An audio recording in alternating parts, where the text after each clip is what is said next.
अस्सलाम वालेकुम dear student, this is Paradise college and welcome in class of bio first year. Students, हमने chapter number 1 start किया है। उसका हमने थोड़ा सा इंट्रोडक्शन पढ़ा था। उसके अंदर हमने डिस्कस की थी different characteristic of living organisms. Living organism किनको कहा जाता है हमने देखा था। उनके अंदर एक सेट होता है करैक्टरिस्टिक्स का। अगर वो चीज़ें उनके अंदर पाई जाएं then they are declared as a living organism, कि हम उनको लिविंग ऑर्गेनिज्म का नाम देते हैं। जैसे हमने बात की थी, उनके अंदर जीन्स वगैरह प्रेजेंट होती है, उनके अंदर एबिलिटी होती है रिप्रोड्यूस करने की, grow in size, metabolic reactions उनके अंदर हो रहे थे। तो these are the basic characteristic जो कि हर के लिविंग ऑर्गेनिज्म के अंदर पाई जाती है। स्टूडेंट, आज हमने उसी का आगे से नेक्स्ट कंटिन्यू करना है कि जो बायोलॉजी है हमें वो डिफरेंट लाइफ की जो डिफरेंट एस्पेक्ट्स हैं उसके बारे में इंफॉर्मेशन प्रोवाइड करती है। हमारे पास जो बायो के इंफॉर्मेशंस वॉल्यूम टू वॉल्यूम की फॉर्म में हमारे पास प्रेजेंट। वॉल्यूम टू वॉल्यूम मतलब बुक्स हैं हमारे पास, हर एक अलग-अलग हर एस्पेक्ट पे हमारे पास अलग-अलग एक बुक मौजूद है जिसके अंदर हम लोग उस चीज़ के बारे में, उस एस्पेक्ट को डिस्कस करते हैं। तो फिर हमने बायोलॉजी को डिफरेंट ब्रांचेस में क्लासीफाई कर दिया। तो आज हम उन्हीं ब्रांचेस के बारे में डिस्कस करते हैं। स्टूडेंट, कहा जाता है बायोलॉजी की 3 मेन ब्रांचेस जो आपने 9th में भी पढ़ी होंगी, zoology, botany and microbiology. Zoology में आप लोग किसके रिलेटेड स्टूडेंट पढ़ते हो? एनिमल्स के रिलेटेड। जू मतलब ज़ूलॉजी, एनिमल्स, ठीक है। एनिमल्स के रिलेटेड आप लोग किसमें पढ़ते हो? ज़ूलॉजी के अंदर। बॉटनी मतलब आप लोग इस जो बुक होगी या बॉटनी का जो सिलेबस होता है वो किसके रिलेटेड होगा? It is related with the plant. उसमें आप लोग प्लांट पोर्शन डिस्कस करते हो, एनिमल्स के बारे में नहीं पढ़ते। आगे माइक्रोबायोलॉजी। माइक्रोबायोलॉजी क्या होता है स्टूडेंट? कि micro means micro organisms. Micro organism को आप लोग उसके अंदर डिस्कस करते हैं माइक्रोबायोलॉजी के। माइक्रोबायोलॉजी में बेसिकली आप लोग लिविंग ऑर्गेनिज्म जो माइक्रोस्कोपिक होते हैं, जो हमें अपनी आम आंख से नज़र नहीं आते, उनको हम लोग माइक्रोबायोलॉजी में डिस्कस करते हैं। जैसे अमीबा वगैरह है, पैरामीशियम वगैरह है, ठीक है। इस तरह के जो लिविंग क्रिएचर जिनका साइज़ बहुत ज़्यादा स्मॉल होता है, हम लोग अपनी आम आंख से नहीं देख सकते, उनको हम लोग माइक्रोबायोलॉजी में डिस्कस करते हैं। उनके अलावा जो बायोलॉजी की कौन सी फर्दर ब्रांचेज हैं उनको आज हम लोग यहाँ पे डिस्कस करते हैं। सबसे पहली ब्रांच जो बायो की है that is the embryology. Student, embryology क्या है? ये एक बायोलॉजी की ब्रांच है जिसके अंदर हम लोग स्टडी करते हैं। इस एम्ब्रियोलॉजी में हम लोग किन के बारे में पढ़ेंगे? Study of embryo, study of embryo and their development, और उनकी डेवलपमेंट कैसे होती है। एम्ब्रियो के बारे में पढ़ते हैं और आगे उस एम्ब्रियो की डेवलपमेंट कैसे होती है उनके बारे में पढ़ना क्या कहलाता है? एम्ब्रियोलॉजी। अब स्टूडेंट, एम्ब्रियो क्या है? What is an embryo? Embryo के बारे में पढ़ना हो तो आप लोग एम्ब्रियो को डिस्कस कैसे करोगे? एम्ब्रियो एक्चुअली होता क्या है? एम्ब्रियो ऑर्गेनिज्म होता है। हम लोग ऑर्गेनिज्म को ही बेसिकली एम्ब्रियो का नाम देते हैं। एन ऑर्गेनिज्म होता है जो अपनी अर्ली स्टेजेस पे होता है। एम्ब्रियो क्या होता है? ऑर्गेनिज्म होता है जो अपनी अर्ली स्टेजेस पे होता है, अर्ली स्टेजेस ऑफ डेवलपमेंट में होता है। मतलब क्या है कि ऑर्गेनिज्म जो से हैं, जैसे हमने पढ़ा था जाइगोट बनता है by the fusion of sperm and egg. उन दोनों के मिलने से हमारे पास एक सेल आता है जिसको हम लोग जाइगोट का नाम देते हैं। जाइगोट में फिर क्या होता है? क्लीवेज होती है और एक सेल, 2 सेल में, फिर आगे फर्दर बहुत ज़्यादा सेल्स में वो चेंज हो जाता है। और इसके बाद क्या होता है? हमारे पास सेल, एक सेल जो से बहुत ज़्यादा सेल में चेंज हो गया है, मतलब बहुत ज़्यादा सेल बन गए हैं। उसके बाद यहाँ पे ये जो सेल बना है जिसके अंदर ये जो बॉल्स है जिसके अंदर बहुत ज़्यादा सेल हैं, उनके अंदर फर्दर ये वाला पार्ट कोई और ऑर्गन बना देगा, ये वाले सेल्स मिलके कुछ और पार्ट बना देंगे, ये वाले सेल्स मिलके कुछ और पार्ट बनाएंगे, ये वाले सेल्स मिलके कुछ और पार्ट बना देंगे। इस तरह कि इनकी ऑर्गन्स बनना शुरू हो जाते हैं, ठीक है। मतलब इस वाले पार्ट ने इसका हार्ट बना दिया है, इसने इसका जो है लेग्स बना दी हैं, किडनी बना दी हैं, ठीक है। इससे मतलब ऑर्गन्स की फॉर्मेशन होना शुरू होती है। फिर क्या होता है? जब ऑर्गन्स वगैरह बन जाते हैं मतलब एक ऑर्गेनिज्म बन जाता है। फॉर्मेशन ऑफ ऑर्गेनिज्म, एक ऑर्गेनिज्म बन जाता है छोटा सा जो बहुत ज़्यादा स्मॉल इन साइज होता है, ठीक है। तो एक छोटा सा जैसे ये है ऑर्गेनिज्म, ठीक है, ऑर्गेनिज्म बन जाता है एक। तो इन सभी अर्ली स्टेजेस पे है ना, अभी जाइगोट से लेके ऑर्गेनिज्म का बनना तक, इन सभी अर्ली स्टेजेस को हम लोग जब पढ़ते हैं उस टाइम जो ये छोटा सा बेबी होता है जो अभी बन रहा होता है उसको हम लोग एम्ब्रियो का नाम देते हैं। एम्ब्रियो कब हम लोग ऑर्गेनिज्म को बोलते हैं? जाइगोट से लेके ऑर्गेनिज्म की फॉर्मेशन तक जितनी भी स्टेजेस आती है उस टाइम जो ऑर्गेनिज्म होता है उसको हम लोग एम्ब्रियो का नाम देते हैं, ठीक है। उसके बाद आप लोगों ने देखा होगा कि ये जो ऑर्गेनिज्म बना है छोटा सा बेबी, आगे फर्दर उसका थोड़ा सा साइज़ इंक्रीज होता है, ठीक है। जब स्टार्ट पे बेबी बन रहा होता है तो वो बहुत छोटे साइज़ का होता है, फिर आहिस्ता आहिस्ता उसका साइज़ सा बड़ा होता है। तो जो साइज़ में जैसे ये है और बाद में ये इतना सा हो जाता है, ठीक है, तो साइज़ में इंक्रीज आया है, तो इसको आगे फर्दर हम लोग ग्रोथ का नाम देते हैं। स्टूडेंट, ग्रोथ क्या है? बहुत ज़्यादा इंपॉर्टेंट शॉर्ट क्वेश्चन आपसे पूछा जाता है। What is the difference between the development and growth? Development में और ग्रोथ में क्या डिफरेंस है? ठीक है, डेवलपमेंट क्या है? ऑर्गेनिजम्स के ऑर्गन्स का बनना, formation of organs, formation of organs और ऑर्गेनिज्म। ऑर्गेनिज्म का बनना क्या कहलाता है? डेवलपमेंट। डेवलपमेंट मतलब उसकी लेग्स बन रही है, उसके आर्म्स बन रहे हैं, उसका फेस बन रहा है, ठीक है, उसकी लेग्स बन रहे हैं, ये क्या हो रही है? उसकी डेवलपमेंट हो रही है। अब जब एक ऑर्गेनिज्म कंप्लीटली बन जाता है देन उसका साइज इंक्रीज होता है, उसकी विड्थ इंक्रीज होती है, उसका साइज, विड्थ, उसका वेट ज़्यादा होता है, तो वो किस में आता है? ग्रोथ में। तो ग्रोथ क्या है? Increase in size. साइज में बेशक वो लेंथ वाइज उसका साइज इंक्रीज हो रहा है या फिर उसका विड्थ वाइज उसका साइज इंक्रीज हो रहा है, तो उसको हम लोग किस में लेते हैं? ग्रोथ में। तो ग्रोथ क्या है? इंक्रीज इन साइज, लेंथ कह लें या उसकी विड्थ जिक्र कर लें, ठीक है, तो इसको हम लोग ग्रोथ का नाम देते हैं। तो फिर एम्ब्रियो कब हम लोग कहते हैं? जब बेबी की डेवलपमेंट हो रही होती है, फर्स्ट 3 मंथ्स जो उनसे होते हैं प्रेगनेंसी के, उस टाइम हम लोग ऑर्गेनिज्म को या बेबी को एम्ब्रियो का नाम देते हैं, ठीक है, क्योंकि फर्स्ट 3 मंथ में जो बेबी होता है उसके तक ऑलमोस्ट जितने भी ऑर्गन्स होते हैं वो सारे के सारे बन चुके होते हैं और वो कंप्लीट ऑर्गेनिज्म में चेंज हो जाता है। This is the embryology. Next देखिए इसकी सेकेंड जो टाइप है या सेकेंड ब्रांच कौन सी है? Second branch of biology is the physiology। Student, physiology क्या है? Study of functions of different parts of body of an organism. किसी भी ऑर्गेनिज्म के डिफरेंट जो पार्ट्स हैं वो क्या क्या काम कर रहे हैं, उनका फंक्शन क्या है, उसको पढ़ना, उसको स्टडी करना फिजियोलॉजी कहलाता है। बच्चों, स्टूडेंट, आप लोगों ने देखा होगा बॉडी के समटाइम पार्ट्स जो होते हैं एबनॉर्मली बिहेव भी करते हैं, एबनॉर्मल फंक्शंस भी शो करते हैं। यहाँ पे हम लोग फिजियोलॉजी में नॉर्मल फंक्शंस की बात करते हैं। Study of normal functions of different parts of body of an organism. किसी भी ऑर्गेनिज्म के जो पार्ट्स हैं वो कैसे काम करते हैं, उनका क्या क्या काम है, उनके बारे में पढ़ना क्या कहलाता है? फिजियोलॉजी। जैसे हमारा हार्ट है वो क्या करता है? ब्लड को पंप करता है, तो इसका फंक्शन होता है ना, तो that is the physiology of our heart. उसके अलावा हमारे लंग्स क्या करते हैं? रेस्पिरेशन में मदद देते हैं, that is the physiology of our lungs. Kidney क्या करती है? रिमूवल ऑफ वेस्ट मटीरियल को में मदद देती है, ये क्या है? इसकी फिजियोलॉजी है, फंक्शन है हमारी किडनी का। Clear student? जैसे हमने अभी एग्जाम्पल बताई है इसकी, हार्ट हमारा क्या करता है? पंप करता है ब्लड को,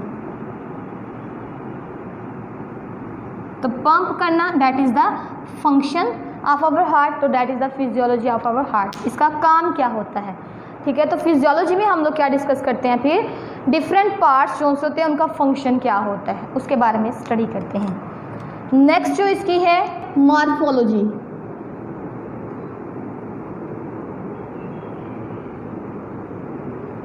नेक्स्ट ब्रांच बायोलॉजी की कौन सी है? मॉर्फोलॉजी है। मॉर्फोलॉजी में स्टूडेंट आप लोग क्या देखते हो, किसके बारे में स्टडी करते हो?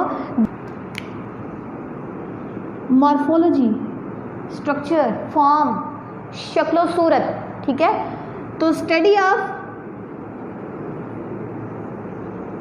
फॉर्म्स एंड स्ट्रक्चर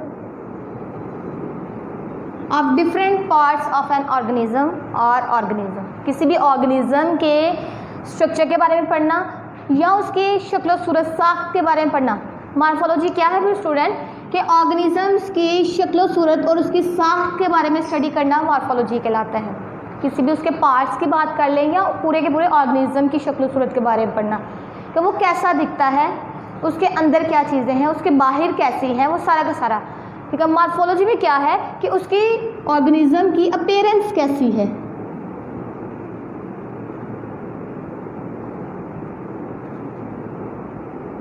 हम लोग अपीयरेंस की बात करते हैं कि वो कैसा दिखता है। ऑर्गेनिज्म की बात कर ले कि ऑर्गेनिज्म कैसा दिखता है, या किसी ऑर्गेनिज्म के पार्ट की बात कर ले कि उसकी अपीयरेंस कैसी है, दैट इज़ द मॉर्फोलॉजी। तो मॉर्फोलॉजी क्या है, हम लोग जब किसी भी ऑर्गेनिज्म की स्ट्रक्चर के बारे में पढ़ते हैं या उसकी फॉर्म के बारे में पढ़ते हैं, उसकी शक्ल सूरत के बारे में पढ़ते हैं कि वो उसकी शक्ल सूरत कैसी, उसके खद्दो खाल कैसे, उसके फीचर्स कैसे हैं, it is called the morphology. Student morphology basically 2 types की आगे फर्दर होती हैं। बायोलॉजिस्ट ने आगे फर्दर 2 टाइप्स में इसको डिवाइड कर दिया गया है। इसकी आगे फर्दर 2 टाइप्स हैं। First one is the external morphology and second one is the internal morphology. External morphology and internal morphology, अगर हम लोग ऑर्गेनिज्म की बात करें तो ऑर्गेनिज्म के अंदर नहीं बल्कि ऑर्गेनिज्म की ज़ाहरी हालत कैसी है, ऑर्गेनिज्म की लेंथ कितनी है, कितना मोटा है, उसकी शक्ल सूरत कैसी है। तो इसकी हम लोग फिजिकल अपीयरेंस की बात करें ना कि ज़ाहरी सूरत कैसी है, कि शक्ल सूरत, उसके शेप या स्ट्रक्चर को स्टडी करना एक्सटर्नल मॉर्फोलॉजी कहलाता है। कि हम लोग फिजिकल अपीयरेंस की बात करते हैं। एक्सटर्नल मतलब आउटसाइड,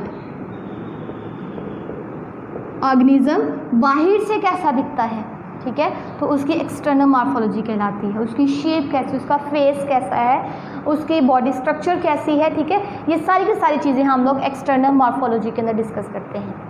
नेक्स्ट है इंटरनल मॉर्फोलॉजी। इंटरनल मतलब इनसाइड, भी ऑर्गेनिज्म की बॉडी के उसके इनसाइड बात करें, हम लोग बाहर से कुछ और तरह के दिखते हैं, जब हमें काटा जाए तो हमारे अंदर की जो स्ट्रक्चर्स है वो डिफरेंट टाइप की होती हैं, डिफरेंट शेप्स की होती हैं, ठीक है। तो इंटरनल मतलब अंदर के बारे में बात करना, अंदरूनी हिस्सों के बारे में बात करना, उसको हम लोग इंटरनल मॉर्फोलॉजी के अंदर डिस्कस करते हैं। जैसे हम लोग अगर एक हमारा बाजू है उसको यहाँ से कट करें तो उसके अंदर हमें क्या नज़र आता है, ठीक है, तो उसको क्या कहते हैं, it is the internal morphology of our arm, ठीक है। इंटरनल मॉर्फोलॉजी का सेकंड नेम क्या है, it is also called anatomy, ठीक है। एनाटॉमी इसका सेकंड नेम है। एनाटॉमी भी क्या होता है कि किसी भी पार्ट का या ऑर्गेनिज्म का इनसाइड जब उसको हम लोग स्टडी करते हैं, इंटरनल स्ट्रक्चर्स की बात करते हैं, तो it is called the anatomy. जब हम लोग इसको डायसेक्शन वगैरह से हम लोग एनाटॉमी को स्टडी करते हैं, डायसेक्शन मतलब काटते हैं, जब देन हम लोग एनाटॉमी पढ़ सकते हैं ना, अंदर की उसकी स्ट्रक्चर स्टडी कर सकते हैं। तो इंटरनल मॉर्फोलॉजी में क्या है कि हम लोग डायसेक्शन करके उसकी एनाटॉमी के बारे में, उसकी इंटरनल स्ट्रक्चर्स के बारे में स्टडी करते हैं। एनाटॉमी में स्टूडेंट जब हम लोग किसी भी चीज़ को डाइसेक्ट करते हैं तो हम लोग उन चीज़ों को स्टडी करते हैं जो हमें नज़र आ रही हैं अपनी आम आंख से। ग्रॉस वर्ड आपकी बुक में लिखा हुआ है, उसका मतलब क्या है कि अपनी आम आंख से जो हम लोग चीज़ें देख सकते हैं उनके बारे में स्टडी करना क्या कहलाता है, एनाटॉमी। नेक्स्ट देखिए इसकी फर्दर जो ब्रांच, इट इज़ द पैलियोंटोलॉजी। पैलियोंटोलॉजी क्या होती है स्टूडेंट, इट इज़, पैलियो का मतलब होता है ओल्ड, ठीक है, तो it is the study of fossils. Fossils के बारे में स्टडी करना क्या कहलाता है, study of fossils is called palaeontology. अब स्टूडेंट फोसिल्स क्या होते हैं, फोसिल्स की बात कर लें तो basically these are the dead bodies of organisms, ठीक है, डेड बॉडीज हो सकती हैं, और इम्प्रेशंस, निशानात जो ऑर्गेनिज्म की बॉडी के वहाँ पे रह जाते हैं, उनको हम लोग फॉसिल्स का नाम देते हैं।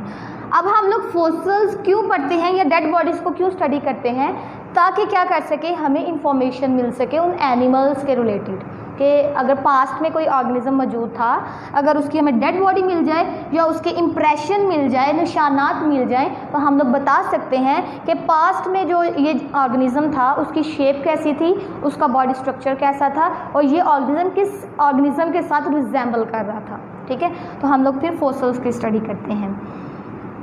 इम्प्रेशन इस तरह के निशानात होते हैं, जैसे आप लोग देखते हो बटरफ्लाई उड़ती उड़ती आपकी बुक पे आके बैठ जाए, आपने उस बुक को बंद कर दिया है, ठीक है, तो कुछ दिनों बाद या कुछ महीनों बाद देखोगे तो बटरफ्लाई के तो कुछ ही पार्ट वहाँ पे रह जाएंगे, लेकिन वहाँ पे एक निशान सा बटरफ्लाई का बना होता है बुक के ऊपर, ठीक है, उसको हम लोग क्या कहते हैं, इम्प्रेशन, निशान बन जाना। या फिर देखें कि जब ऑर्गेनिज्म जो से हैं किसी एक रॉक के नीचे आ जाते हैं या ज़मीन के किसी हिस्से के नीचे आ जाते हैं, तो वहाँ पे निशानात पड़ जाते हैं। अगर वहाँ पे उनकी बॉडी को कीड़ों मकोड़ों ने खा लिया हो, लेकिन उनकी बॉडी के वहाँ पे निशान रह जाते हैं, तो दैट इज़ द इम्प्रेशन, ठीक है। तो पैलेंटोलॉजी क्या है, स्टडी ऑफ फॉसिल्स। फॉसिल्स क्या होते हैं, डेड बॉडीज़ होती हैं या इम्प्रेशंस होते हैं जो हमें मदद करती हैं ऑर्गेनिज्म के बारे में इंफॉर्मेशन देने में, ठीक है। क्यों मदद वो करते हैं, ताकि हम लोग बता सकें कि इसका एवोल्यूशनरी हिस्ट्री पॉइंट कैसा है, कि मतलब ये किसके साथ रिजेंबल कर रही है, ये किस स्पीशी के साथ मिलती जुलती है। नेक्स्ट देखिए इसका फर्दर जो आगे फर्दर ब्रांच है, that is the histology. Histo means tissues, तो हिस्टोलॉजी क्या है, the branch of biology which deals with this microscopic study of tissues. Student, microscopic study of tissues, क्योंकि टिश्यूज जो से होते हैं वो बहुत ज़्यादा छोटे छोटे होते हैं, हमें अपनी आम आँख से नज़र नहीं आते, तो हमें क्या करना पड़ता है, उनको देखने के लिए माइक्रोस्कोप का यूज़ करना पड़ता है। इसलिए हम लोग कहते हैं ये माइक्रोस्कोपिक स्टडी है। किसकी स्टडी है, ये टिश्यूज़ की। जब हम लोग टिश्यूज़ के बारे में पढ़ते हैं, माइक्रोस्कोप को यूज़ करते हैं, और जब हम लोग टिश्यूज़ को स्टडी करते हैं, then it is called the histology, ठीक है। तो हिस्टोलॉजी क्या है, branch of biology which deals with the microscopic study of tissues. Microscopic study microscope को यूज़ करने से। नेक्स्ट इसकी ब्रांच है जू जियोग्राफी। नेक्स्ट क्या है स्टूडेंट, जू जियोग्राफी। जू किसे कहते हैं, अभी मैंने पीछे जोलॉजी के बारे में बताया, एनिमल्स, तो फिर जू जियोग्राफी, जियो अर्थ, ठीक है।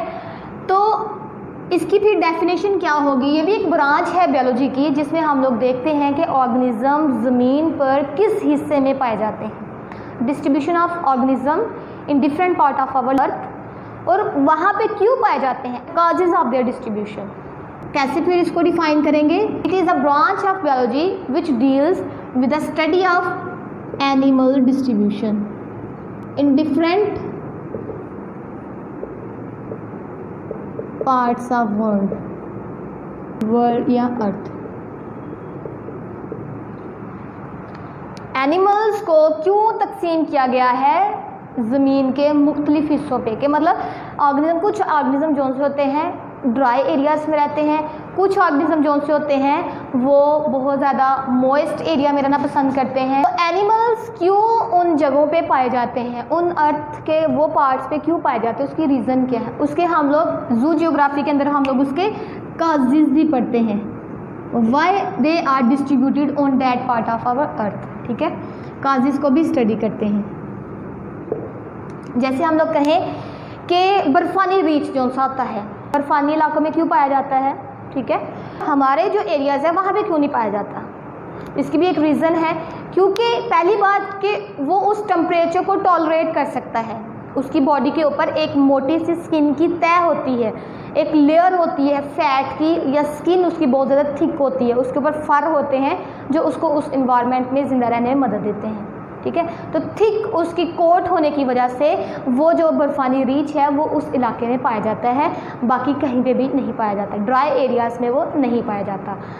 तो जू जियोग्राफी क्या है कि एनिमल्स को अर्थ पे डिफरेंट पार्ट्स पे डिस्ट्रीब्यूट करना जू जियोग्राफी कहलाता है, और उसके काजेज़ को स्टडी करना वो भी जू जियोग्राफी के अंदर ही आता है। नेक्स्ट मूव करते हैं जेनेटिक्स। जेनेटिक्स क्या? It is also branch of biology in which we study about genes. Genes के बारे में पढ़ते हैं। अब जीन्स क्या है स्टूडेंट्स? ये हमारे करैक्टर बनाती हैं, करैक्टर डिवेल्प करवाती हैं। अगर जीन्स नहीं होंगी तो हमारे करैक्टर भी नहीं बनेंगे।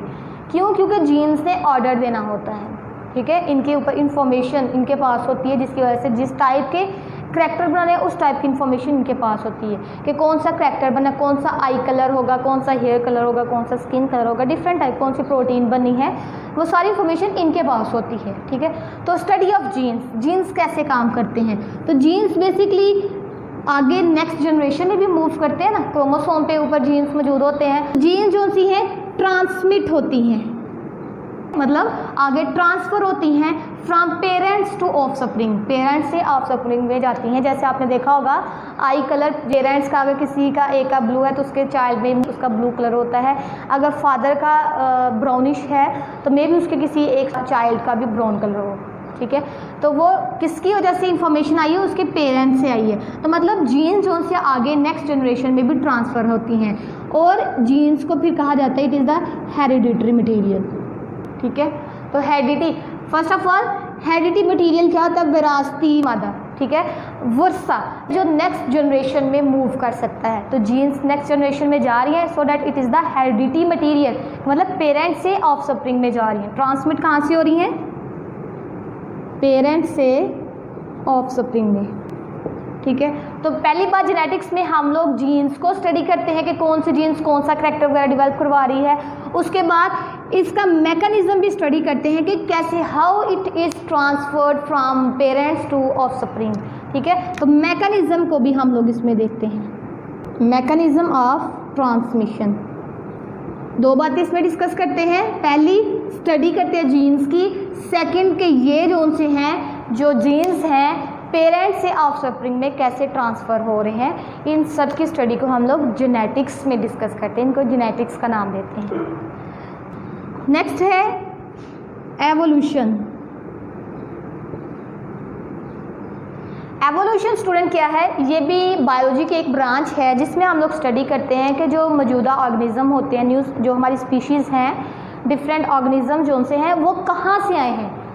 हम लोग कहते हैं जो पहले पुराने ऑर्गेनिज्म मौजूद थे उनमें चेंजेस आने से न्यू ऑर्गेनिज्म बनते हैं, ठीक है। तो उनमें कौन सी चेंजेस आई, किस तरह चेंजेस आई, क्या क्या काजेज़ थी इसमें, किस वजह से ये चेंजेस आई हैं, उन सब को हम लोग एवोल्यूशन में डिस्कस करते हैं। एवोल्यूशन बेसिकली चेंज का नाम होता है, ठीक है। तो वो चेंजेस किन से आई हैं, किस में आई हैं और किस तरह आई हैं, उसको हम लोग सभी एवोल्यूशन में डिस्कस करते हैं। तो फिर इसका क्या होगा?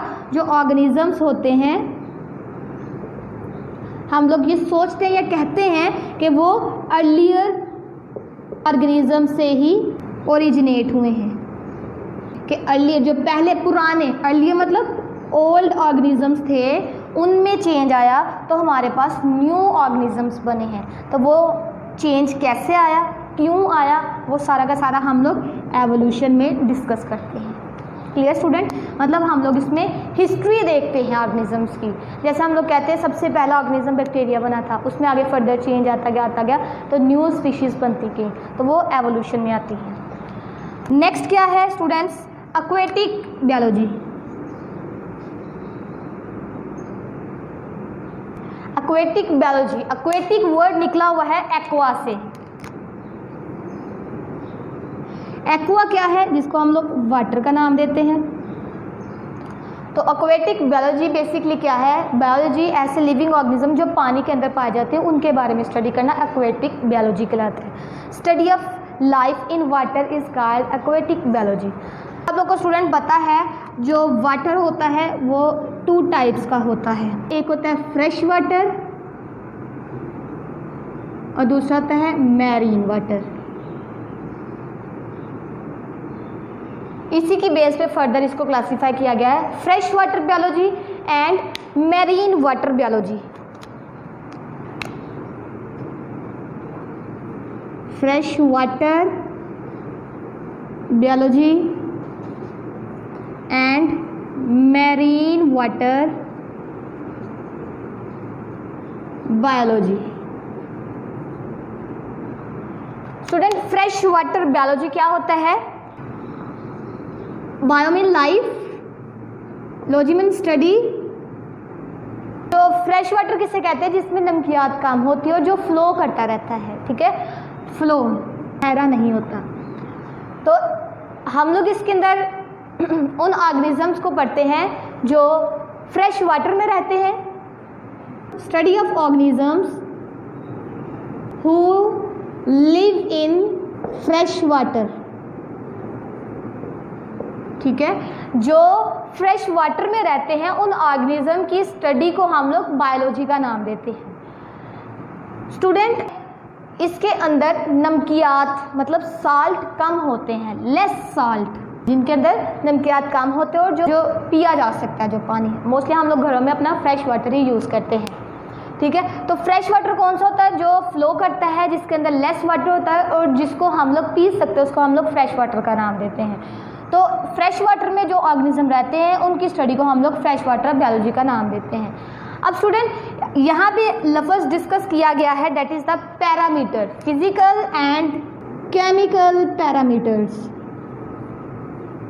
पैरामीटर्स बेसिकली हम लोग कहते हैं खुसूसियात, करेक्टरिस्टिक। इस फैक्टर्स को भी कह सकते हैं और करेक्टरिस्टिक, फिजिकल करेक्टरिस्टिक और केमिकल करेक्टरिस्टिक। जो फिजिकल कौन सी होंगी? मतलब उस पानी के अंदर लाइट कितनी है, उसका कलर कैसा है, उसके टेम्परेचर कैसा है, ठंडा है पानी या गर्म है या कैसा है, ठीक है, उसका टेस्ट कैसा है, that is the physical parameters of the fresh water.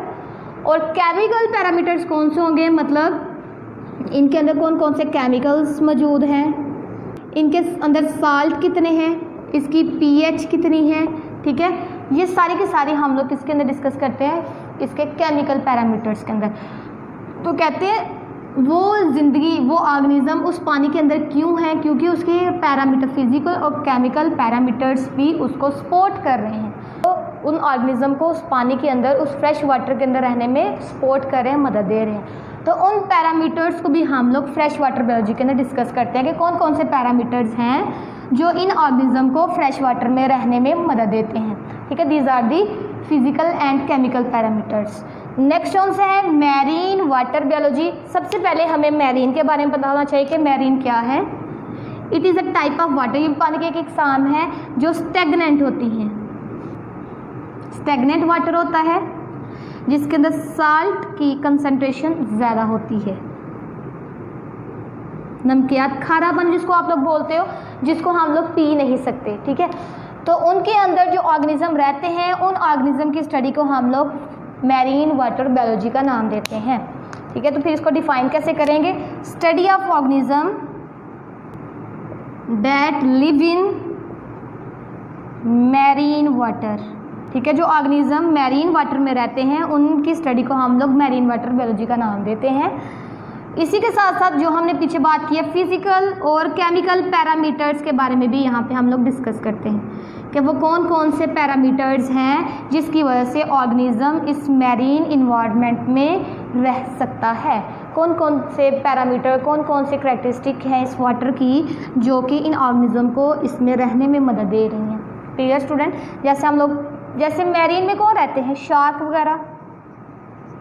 Shark क्या है? एक फिश है जो कि मैरीन वाटर है, ठीक है। तो मैरीन वाटर बायोलॉजी क्या है कि मैरीन के अंदर जो ऑर्गेनिज्म रहते हैं उनके बारे में स्टडी करना मैरीन वाटर बायोलॉजी कहलाता है। नेक्स्ट देखें molecular biology. Molecular biology, molecules के बारे में स्टडी करना। किन मॉलिक्यूल्स के बारे में स्टडी करना? Study of molecules that are present in living organism, या ऐसे मॉलिक्यूल ऑर्गेनली, सेल या पूरा का पूरा इंडिविजुअल बन रहा है। जितने भी मॉलिक्यूल जो लिविंग ऑर्गेनिज्म की बॉडी को बना रहे हैं, उन सभी मॉलिक्यूल्स की स्टडी को हम लोग क्या नाम देते हैं? Molecular biology. Study of molecules that are involved in the formation of cells, organelles, या का पूरा ऑर्गेनिज्म बनाने में जो मदद दे रहे हैं। जैसे कौन से मॉलिक्यूल्स हैं, कौन कौन से मॉलिक्यूल? जैसे हम लोग कहते हैं ऑर्गेनिज्म जो उनसे हैं उनके अंदर सेल होते हैं, सेल की सेल मेम्ब्रेन है, उसके अंदर क्या पाया जाता है? प्रोटीन वगैरह होती हैं, लिपिड होता है, कार्बोहाइड्रेट होते हैं, ठीक है। तो these are the molecules, basically large molecule होते हैं, ठीक है। तो इनके बारे में पढ़ना क्या लाता है? मॉलिक्यूलर बायोलॉजी के। इनके अंदर हम लोग मॉलिक्यूल्स को स्टडी करते हैं जो लिविंग ऑर्गेनिज्म की बॉडी के अंदर मौजूद होते हैं, उनकी बॉडी को बना रहे होते हैं। उन मॉलिक्यूल्स की स्टडी को हम लोग मॉलिक्यूलर बायोलॉजी का नाम देते हैं। स्टूडेंट, जो नेक्स्ट ब्रांचेस रह गई हैं हम लोग उनको नेक्स्ट लेक्चर में डिस्कस करेंगे। आज के लिए काफ़ी है। अल्लाह हाफिज़।